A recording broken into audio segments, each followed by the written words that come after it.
What happens if two of them love chapter 8 and two of them hate chapter 8? Who's right? That's the dilemma that you would have created if you give out your book to a bunch of people to edit. So my process has always been give it to one person at a time. Give it to one person. Ask them, hey, I finished this book.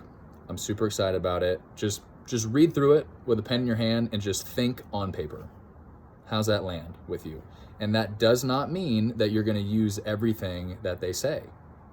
That's just not true. You're trying to see this book from another angle. We all have blind spots, and if they say, hey, you use this phrase, break a leg or whatever, like 80 times in this book, and it's super annoying.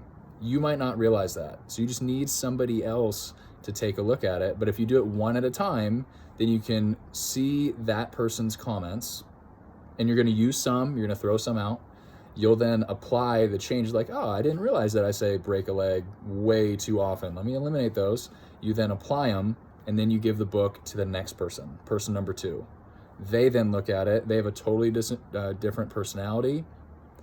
They have different likes, dislikes. They might give you something else to think about. Hey, I liked what you did with this example, but I feel like it was 2 pages too long. Honestly, I got kind of bored as you're reading it. The first part was awesome, and then I just checked out. And you take a look at it, you're like, yeah, I can totally trim this and tell the same story. So that's person number 2. Person number 3 does something different. Person number 4, but do them one at a time. That's going to drastically help you as far as the editing process. And then eventually you're going to come to a place where the book is pretty boring for you. I'm not saying it's bad writing. I'm not saying it's bad storytelling. You've just been around it so much. It's been your passion for months, sometimes years. That was the case for me. And it's like, I cannot wait to put this thing to bed.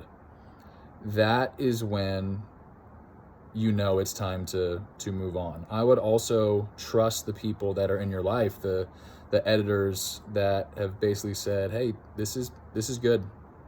This is ready. Because as the artist, you will always try to tweak. You'll always try to make it better.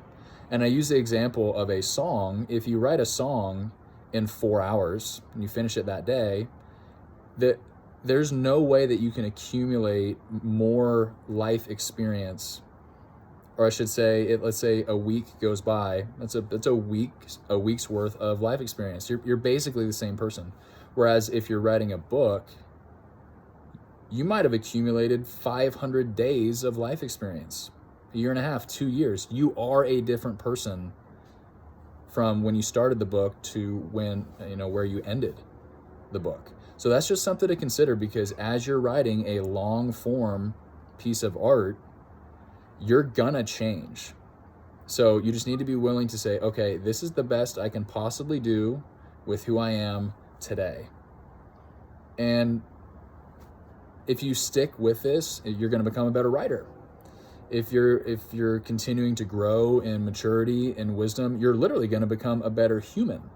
So 10 years from now, you definitively, without question, will be able to write that book better. But if you keep waiting, the book will never be published. So eventually, you just come to the decision, okay, this is ready. I'm gonna put it out there. It's the best that I have. And then, if I really enjoy writing and people enjoy what I put out there, then I'll consider book number 2.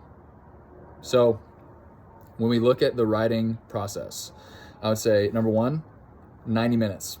90 minutes in the morning, get that done day after day after day. Just start accumulating time at the desk. I would say have a handful of people that will edit the book for you, but do it one at a time. One at a time. And then third, eventually just get out there. You've done an awesome thing. The world deserves to know what you've thought, to see the fruits of your labor. Let's get it out there. You can do this. Go write this thing.